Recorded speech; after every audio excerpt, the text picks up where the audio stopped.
Kyiv से अब ज्यादा दूर नहीं है रूसी फौज। और गौरव सावंत ने भी हमें अपडेट दिया था पहले, नई सैटेलाइट तस्वीरें जो आई हैं उसके जरिए ये नजर आ रहा है कि रूसी काफिला बिल्कुल करीब पहुंच गया है।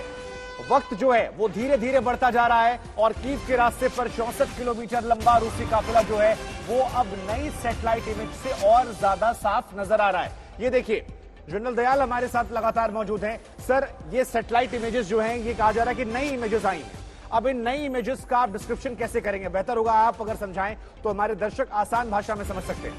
देखिए, ये एक चीज कंप्लीट दर्शाती है कि इसका मतलब अभी तक जो उनकी टैंक आर्मी है या उनके जो टैंक डिविजन्स हैं, जो मैकेनाइज्ड फोर्सेज हैं उनकी, जो उनके मोटराइज डिवीजन है, वो एक। मैं आपके पास आऊंगा सर, लेकिन राजेश पवार क्योंकि हमारे साथ जुड़ रहे हैं, हमारे संवाददाता ग्राउंड जीरो से।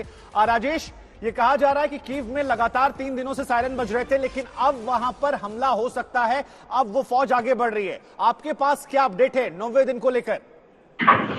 देखिए, सबसे पहले मैं आपको ये बता दूं कि कल मैंने ये प्रेडिक्ट किया था कि ज़पोरिज़िया पे कल कब्जा हो जाएगा रूसी फौज का। जब पूरी सारा मीडिया, हर कोई सिर्फ खार्किव और बाकी इलाकों की बात कर रहे थे।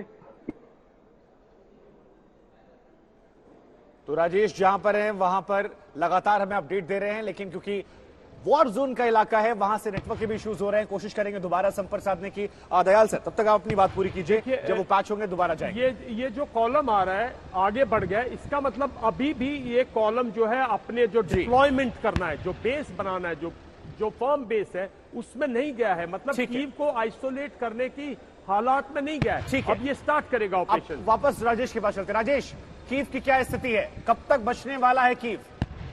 मैं आपसे अनुरोध करता हूं, मैं जूम पे हूं, फोन से रिपोर्ट कर रहा हूं, मुझे इंटरप्ट ना करें बीच में, एकदम पूरा बोल नहीं पाऊंगा जी। कीव का जो सिचुएशन है, कल रात को यहां पर एक बार सायरन बजे थे, कोई धमाका नहीं हुआ पूरी रात में। सुबह लगातार सायरन बजे हैं 10 मिनट पहले, कोई धमाका नहीं हुआ है, कोई फायरिंग की आवाज नहीं है, कहीं कोई हवाई जहाज उड़ते नहीं दिख रहे हैं। जो एक कॉलम है, जो सैटेलाइट इमेजेस पिछले 4 दिन से आ रही हैं, मेरा जहां तक विचार है वो वही है जहां पहले थे और अभी तक उसमें कोई मूवमेंट नहीं हुई है। और जो सिचुएशन कल थी कीव की वो आज है, लेकिन पूरी यूक्रेन में सिचुएशन लगातार बदल रही है। और जैसा मैंने कल बोला था, ज़पोरिज़िया पे आज लगभग कब्जा हो चुका है। रूसी सैनिक, जो न्यूक्लियर रिएक्टर जिसके ऊपर हमले की बात चल रही है, उसके चारों तरफ सिर्फ रूसी सैनिक है, वहां कोई यूक्रेनी सैनिक नहीं बचा है।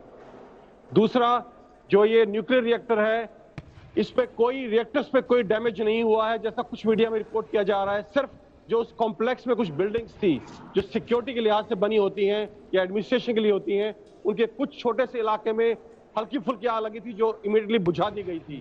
तो किसी भी प्रकार का इस वक्त रेडिएशन का खतरा या कोई जो खबरें आ रही हैं कि बहुत बड़ा वहां धमाका हो गया है और पूरा यूक्रेन में रेडिएशन फैल जाएगा, इस वक्त ऐसा कोई खतरा नहीं है।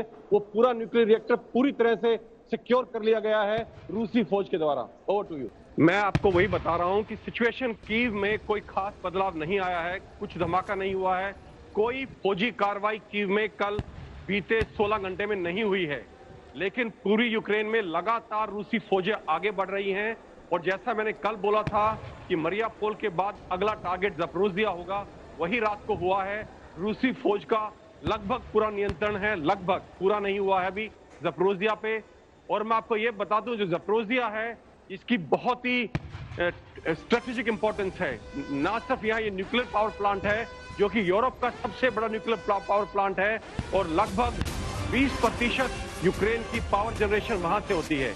इसके अलावा ज़पोरिज़िया में बहुत बड़ा बांध है निप्रो नदी के ऊपर और ये एक बात का संकेत करता है कि अभी रूसी फौज निप्रो नदी तक पहुंचने वाली है और बहुत जल्द हम देखेंगे अगर ये लड़ाई एस्केलेट होती है आगे तो निप्रो नदी फ्रंट लाइन बनेगी, एक तरफ यूक्रेनियन फौज और दूसरी तरफ रूसी फौज।